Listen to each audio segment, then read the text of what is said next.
2 এর গ নাম্বার তোমরা একটু দেখো, দৃশ্য 2 এর মৌলটি শনাক্ত করো। দৃশ্য 2 এর মৌলটি কিভাবে শনাক্ত করব আমরা? দেখো, একটা মৌলের সবচাইতে পিওর পরিচয় আছে, তো তোমার নিজস্ব পরিচয় একটা আছে না? পৃথিবীতে তুমি ছাড়া তোমার মতো চেহারা, তোমার মতো দেখতে পৃথিবীতে কিন্তু আর একটা মানুষও নাই। ঠিক তেমনি মৌলদেরও একটা পরিচয় আছে, যে মৌলটা ওই পরিচয়টা অন্য কারণ নাই। সেটা হলো মৌলটির প্রোটন সংখ্যা। তো দেখবা যে এক একটা মৌলের প্রোটন সংখ্যা একটা নির্দিষ্ট, এর চেয়ে বেশি, এর চেয়ে এই প্রোটন সংখ্যা কখনো চেঞ্জ হয় না। যেমন সোডিয়ামের প্রোটন সংখ্যা 11, হাইড্রোজেনের 1, তারপর হচ্ছে হিলিয়ামের 2, কিন্তু এদের কিন্তু চেঞ্জ হয় না। কিন্তু ইলেকট্রন কিন্তু চেঞ্জ হয়, বা নিউট্রনও কিন্তু চেঞ্জ হয়, কিন্তু প্রোটন সংখ্যা কখনো চেঞ্জ হয় না। তাহলে আমরা যদি এই তথ্যগুলো থেকে প্রোটন সংখ্যা বের করে নিয়ে আসতে পারি, তাহলে কিন্তু আমাদের অ্যান্সারটা হয়ে যাবে।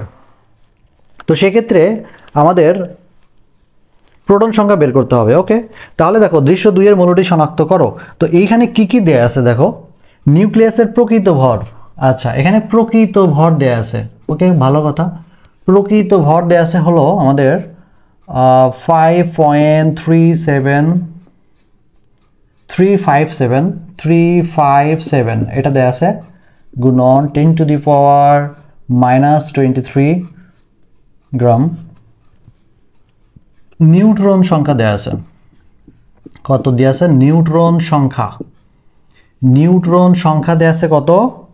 17 দেয়া আছে। ওকে, আর কিচ্ছু দেয়া নাই। তাহলে ধরি প্রোটন সংখ্যা সমান x। আচ্ছা, প্রোটন সংখ্যা সমান x। আচ্ছা, তোমাদেরকে একটু জিনিস দেখাই। দেখো, একটা পরমাণুর মধ্যে প্রোটন এবং নিউট্রন মাঝখানে থাকে, এর নাম কি? নিউক্লিয়াস। তো একটা পরমাণুর নিউক্লিয়াসের ভরই কিন্তু প্রকৃত ভর, অর্থাৎ এই ইলেকট্রন এখানে যে থাকে, ইলেকট্রনের ভর এত নগণ্য যে সেটাকে একদম নগণ্য জিরো ধরা হয়। শুধুমাত্র প্রোটন এবং নিউট্রনের ভরটাই হচ্ছে পরমাণুর প্রকৃত ভর। তাহলে এই যে প্রকৃত ভরটা আছে, এর মধ্যে প্রোটন এবং নিউট্রনের ভরটা শুধুমাত্র আছে, আর কিছুই নাই। তো এখন দেখো, আমরা একটা নিউট্রনের ভর কত, একটা প্রোটনের ভর কত, এটা কিন্তু আমরা জানি, আমাদের মুখস্থ আছে। তো আমরা জানি যে দেখো, একটি নিউট্রনের ভর কত?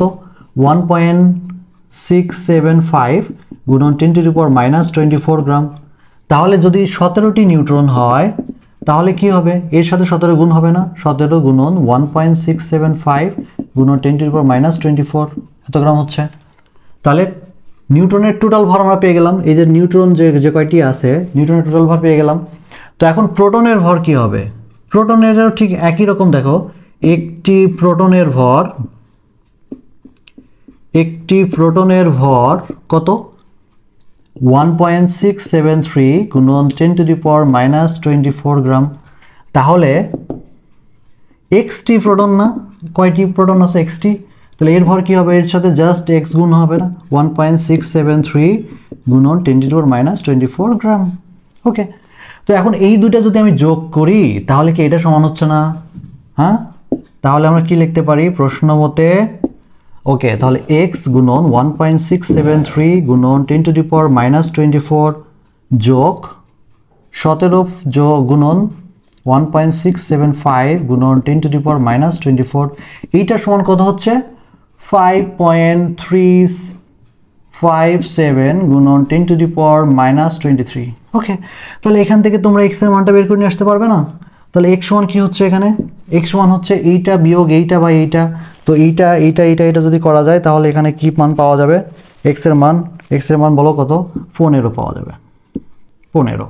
তাহলে x এর মান যদি 15 হয়, প্রোটন সংখ্যা যদি 15 হয়, তোমরা আমাকে বলো কোন মৌলের প্রোটন সংখ্যা 15? অবশ্যই পেরেছো, তার নাম কি? ফসফরাস। মৌলটি হচ্ছে ফসফরাসের প্রোটন সংখ্যা কত? 15।